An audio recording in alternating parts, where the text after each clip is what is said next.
저는 유연하지 않은 편입니다. 접영을 시작했을 때 머리가 물에 들어가고 나오는 것부터가 어려워서 당황했던 기억이 있어요. 머리를 정확히 언제 빼야 하지? 또 머리가 들어가는 것은 더 바쁘기 그지 없었어요. 코로 물도 엄청 먹었고요. 웨이브가 곧 접영인 듯 먼저 수영을 배운 사람들을 바라만 보고 있으면 시간이 금방 갔습니다. 저처럼 접영의 리듬이 아직 어렵고 완벽하지 않은 분들은 많을 거예요. 사람 몸이 모두 다르기 때문에 어떤 분은 발목이 유연하지 않아서 하체에 힘이 더 많이 들어간다고도 합니다. 또 내 몸이 내 몸 같지 않고 접영만 하면 팔 따로, 배 따로, 다리 따로 라는 분들도 많으시죠. 자, 그래서 오늘은 접영의 웨이브에 관련된 실수 동작 5가지를 알아보고 각자 자신의 상황을 떠올리면서 체크를 해보세요. 접영은 보기에도 파워풀한 팔 동작을 가지고 있는 만큼 동작이 좋지 않으면 우리 어깨에 압력이 많이 가해져 통증까지 갈 수 있답니다. 그래서 좋은 동작을 위한 연습 방법도 지금 알려드릴 테니 서두르지 말고 모두 꼼꼼하게 또 꾸준히 연습해 볼까요? 그럼 접영이 편안하고 멋있어지는 그날이 금방 올 수 있습니다.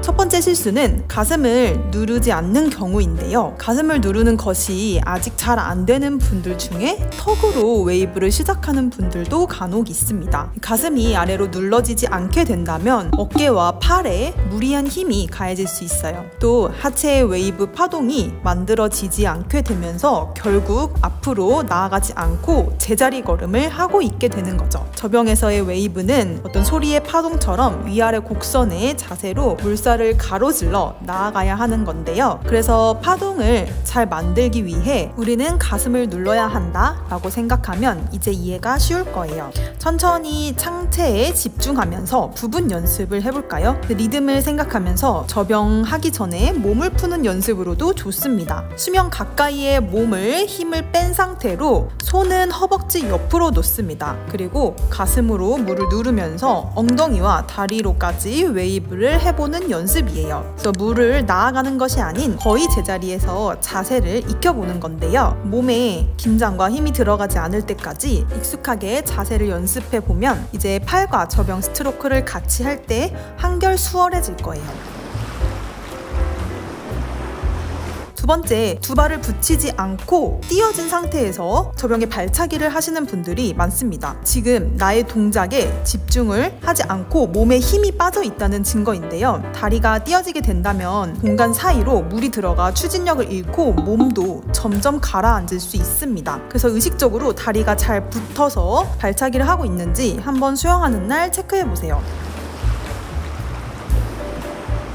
세 번째 실수는 바로 무릎이 과도하게 구부러지면서 웨이브의 흐름까지 끊어지는 실수인데요. 많은 사람들이 상체에 힘을 주고 파워풀하게 스트로크를 하면서 하체도 크게 발차기를 하고 있는 분들이 있습니다. 이런 분들 중에 동작이 크고 몸에 힘이 많이 들어가서 무릎이 구부러지는데요. 무릎은 자연스럽게 구부러질 수 있지만 우리의 포인트는 발등에서부터 물을 내리는 힘으로 킥을 한다 라고 생각을 해주면 됩니다. 무릎을 먼저 구부리거나 무릎부터 힘을 주어서 발차기는 하지 마세요. 또 무릎 힘으로만 발등을 내리치고 있었다면 이 점도 주의해주세요. 네 번째로는 입수하는 팔과 손이 붙어있는 실수를 하는데요. 우리가 접영의 엔트리 단계에서 팔은 어깨 너비 정도로 들어가야 하는데요. 간혹 손을 붙여서 입수하는 분들이 있습니다. 집중해서 팔을 뻗을 때 우리의 어깨 선에서 뻗는다 라고 생각을 해보세요. 손이 붙어있다면 가슴을 눌러내는 동작도 당연히 힘들 수 있어요. 관련해서 팔을 익숙하게 만들어줄 간단한 연습 방법을 알려드릴게요. 한 팔은 어깨에 앞선에 뻗은 상태로 유지를 하고 한 팔로만 스트로크를 합니다. 그리고 양팔을 번갈아 가면서 팔 동작을 연습을 해주는 거예요. 한 번에 한 팔씩 한 가지씩 해보듯이 한 팔 한 팔 집중하면서 자세를 연습해 볼 수 있기 때문에 더 좋은 접영 자세를 만들어갈 수 있습니다.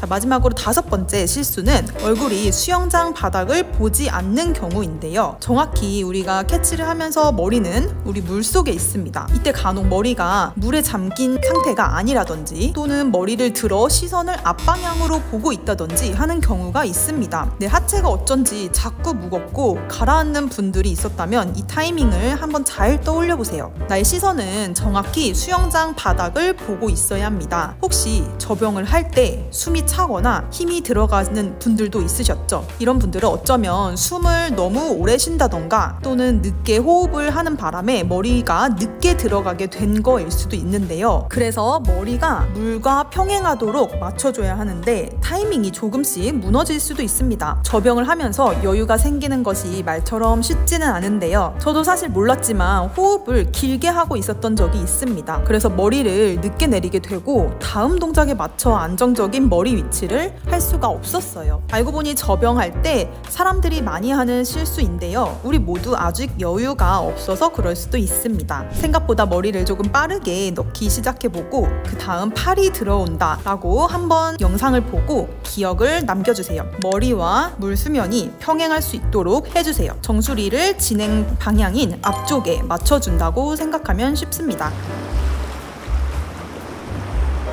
자, 이제 그럼 전체 접영의 정확한 웨이브 자세를 다시 한번 짚어볼까요? 먼저 우리는 접영에서 머리는 아래 바닥 시선을 고정한 상태라고 했죠. 여기서 우리가 집중해야 할 부분은 가슴을 눌러보는 것입니다. 그러면서 캐치를 하고, 자, 여기까지 잘 따라오셨나요? 웨이브를 시작하는데요. 가슴을 눌러주면서 우리의 상체가 아래로 가게 됩니다. 그러면서 엉덩이가 자연스럽게 올라가게 됩니다. 발등으로부터 물을 내리면서 킥을 합니다. 이 단계에 바로 발등에서부터 엉덩이 선을 한 세트로 생각하면 쉽습니다. 그리고 가슴을 누르면서 내려왔던 팔을 앞쪽으로 쭉 뻗어주어서 중심을 다시 맞춥니다. 자, 가슴, 팔, 엉덩이 그리고 다리 순으로 올라간다 라고 생각하고 움직여보세요. 물 안에서 우리 몸으로 웨이브가 만들어지게 될 거예요. 접영의 전체 동작 순서와 기초적인 설명은 예전에 올린 이 영상을 참고해주세요. 접영 웨이브 동작을 전체적으로 탄탄하게 하기 위한 기본 연습 방법도 소개해드릴게요. 바로 플로우 흐름을 연습해보는 것인데요. 하체와 상체, 즉 몸 전체의 웨이브 흐름을 집중하면서 연습을 해보는 것이 포인트예요. 물 표면에서 돌핀킥을 해나가고 팔은 쭉 뻗은 상태로 유지하는 자세입니다. 손끝은 항상 앞으로 찌른다고 생각해주세요. 손가락은 딱 붙이지 않고 합니다. 손목도 꺾지 않고 웨이브를 할 때 힘을 주지 않도록 해주세요. 아직 물에 가라앉는 느낌이 든다면 킥판을 잡고 시작하셔도 좋습니다. 수면의 가장 얕은 부분 물 표면에서 몸을 유지해보세요. 발차기를 할 때마다 엉덩이에서 다리가 물 위에 나오도록 합니다. 오리발을 사용해 주셔도 좋은데요. 뻗은 두 손바닥과 손등으로 물 표면의 깊이를 한 번씩 보면서 하면 쉽습니다. 자, 간단한 연습 방법이지만 초급, 중급, 고수분들도 기초적으로 모두 하는 연습 방법이니 꼭 한번 해보세요.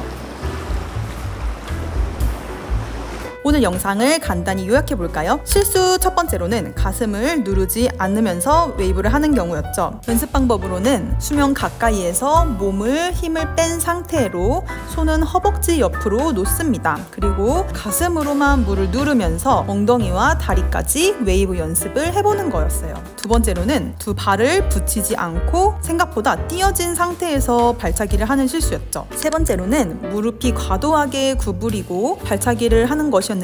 무릎의 힘으로만 발등을 내려치고 있었다면 이 점도 주의해주세요. 네 번째로는 입수하는 팔과 손이 붙어있는 경우였는데요. 한 팔은 어깨 앞에서 뻗은 상태로 유지하면서 한 팔로만 스트로크를 하는 연습을 한번 해보세요. 어깨선 앞에 있는 팔을 연습할 수 있는 드릴이에요. 다섯 번째 실수는 우리의 시선이 수영장 바닥을 보지 않는 경우였는데요. 얼굴이 물속으로 들어가면서 뒷목을 쭉 길게 늘려서 머리와 물 수면 이 평행할 수 있도록 해주세요. 자, 오늘 접영의 5가지 실수와 연습하는 방법을 알아봤습니다. 수영 전 스트레칭 뿐만 아니라 평상시에 발목 유연성을 높이는 보조 운동, 또 어깨 운동까지 자주 해주는 것도 좋습니다. 꾸준한 수영 연습은 결국 자연스럽게 물을 타면서 접영을 하는 우리 모습을 만들어줄 거예요.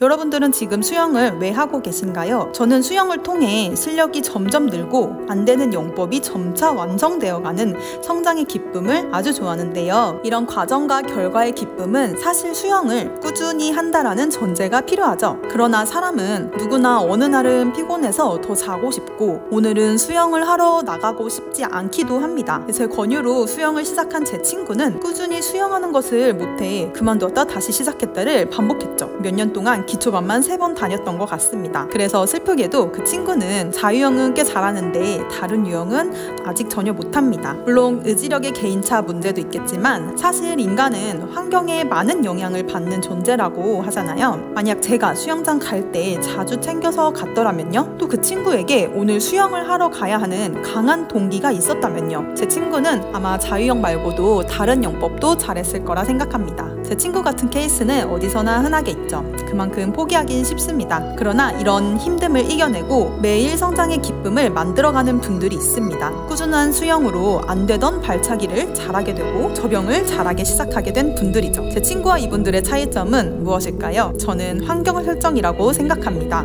애프터 스윙에서는 이렇게 수영을 꾸준히 하시며 성장의 기쁨을 만끽하시는 분들을 위해 오늘의 수영 챌린지 그룹을 지원합니다. 서로 오늘의 운동 기록을 공유하고 응원하며 동기부여를 할 수 있습니다. 개인 미션과 달성하시면 애프터 스윙의 사은품까지 응원하는 마음을 담아 무료로 전달드리고 있습니다. 어느 날 혼자 수영하기 힘들다고 생각하시는 분들에게 좋은 환경 설정이 될 수 있다고 생각합니다. 더 자세한 내용은 영상 아래 더보기에 있는 링크를 통해서 확인해 보시기 바랍니다. 만약 수영을 꾸준히 하고 싶지만 그렇지 못한다면 장치가 필요합니다. 멀리 가려면 같이 가라. 여러분의 성장을 응원합니다. 애프터 스윙이었습니다. 감사합니다.